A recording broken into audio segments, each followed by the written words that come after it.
Go ahead.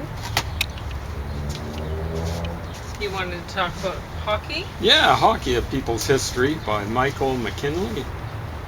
Updated with a new final chapter. So when does this date from?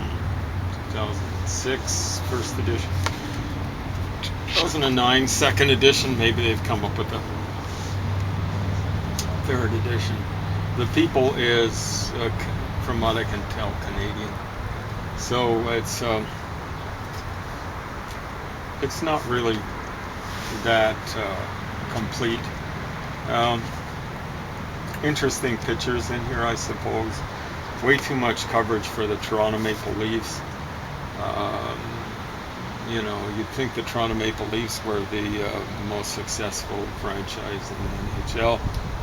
And they're actually the second most successful, but well behind the Montreal Canadiens. If they're going to,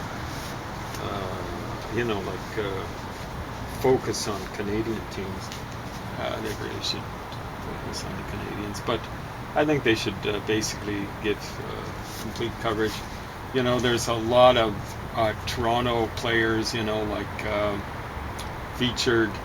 There's some players, there's hardly anything about Bobby Hull's NHL career.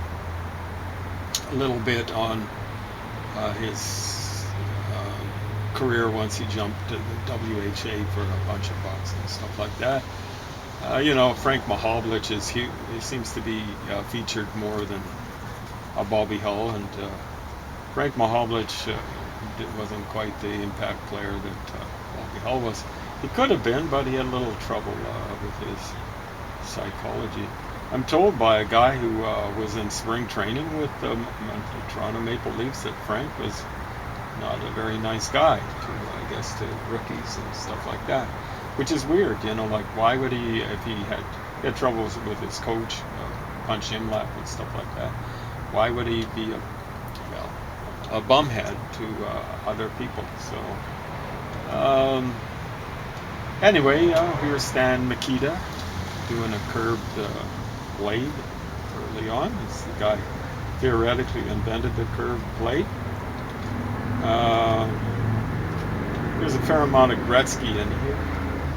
Way too much Mario Lemieux. Poor Mario just had a little trouble with his health and stuff like that. And, if you're a smoker, you pay. I think he's a smoker. Anyway, do I recommend buying this? Definitely not. Do I recommend reading it? I don't know. There's some interesting pictures. Get it from your library, whatever. Go through if you're interested in that kind of thing. But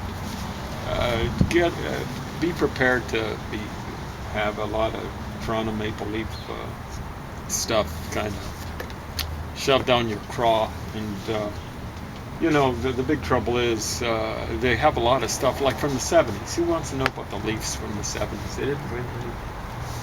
And in the 90s they were reasonably successful, but they never won big ones. So, anyway, I don't know. It's like a coffee table book, and if you can't buy it, what's the point? And I wouldn't waste money. Yeah, that's what coffee table books are, right? You chuck them on a coffee table. You don't borrow them from a library and leave them there for a while, right? So, I don't know. You want to talk about Pineapple Express? I do. Hey, there we go. Now, we watched this in the past, I think a couple times, but we hadn't watched the extended version before, so we decided to do that yesterday. Yeah. And wow, it was funny. It was funny all over again. Mm-hmm. Yeah. So we enjoyed it, the theatrical version. Yeah. The original that we watched, and we enjoyed the extended. So, yep. The actors were well cast, and they did. Sure, exactly right. They're good at what they do. I mean, Seth Rogen looks baked. He sounds baked, right? And James Franco sounds almost as baked sometimes. So, So, pretty good. It's a question of casting, right? I don't think I'd want to cast Seth Rogen as President of the United States. Well, maybe George Bush Jr. in his younger years when he was getting baked on whatever. Not right at all. No, he's too smart. James for that. was joking. I'm just joking. I joke occasionally.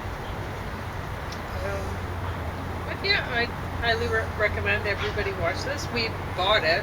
It has a $2 MCC price tag on it.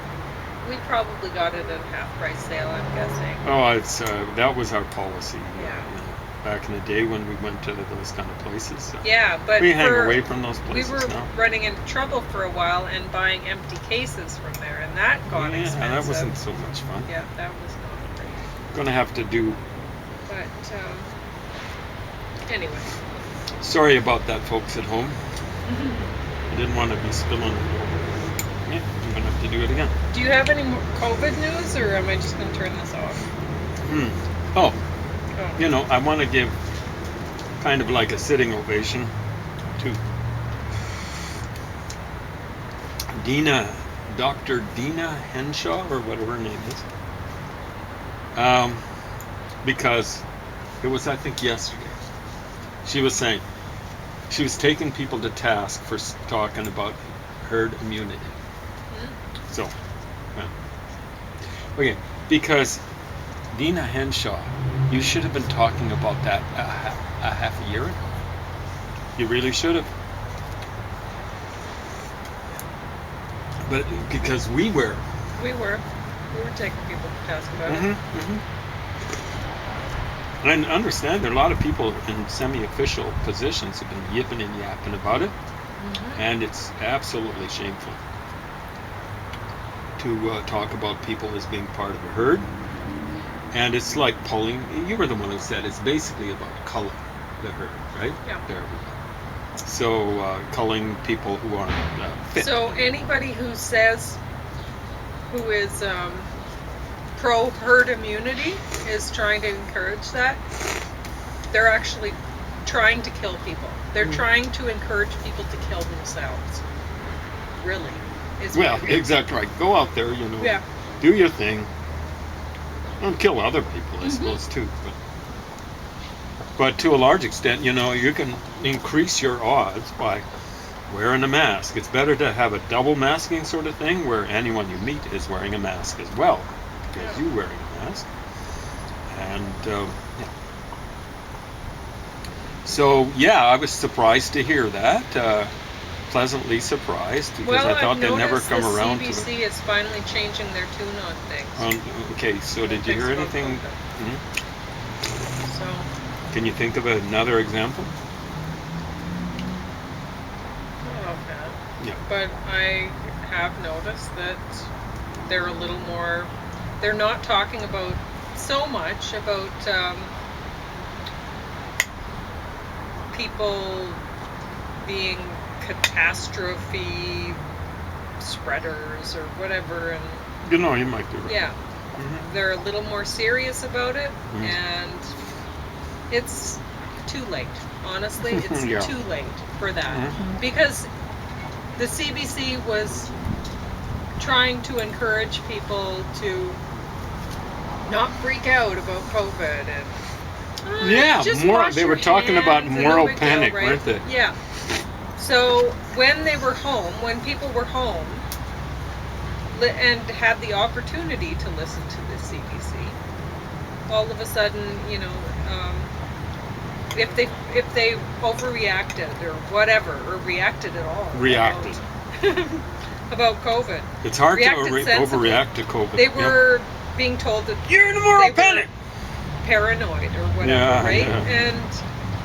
And now that people are already out and they've bought that line, and now they're wandering around like without zombies, masks, spreading whatever. anything It's around. like, okay, well, now that the official line is that you're telling people that, oh, this is serious, by the way.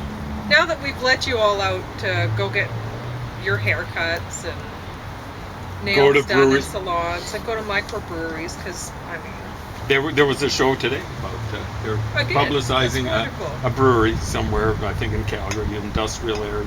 Yeah. Maybe not, I don't know what it was, but they're giving free publicity.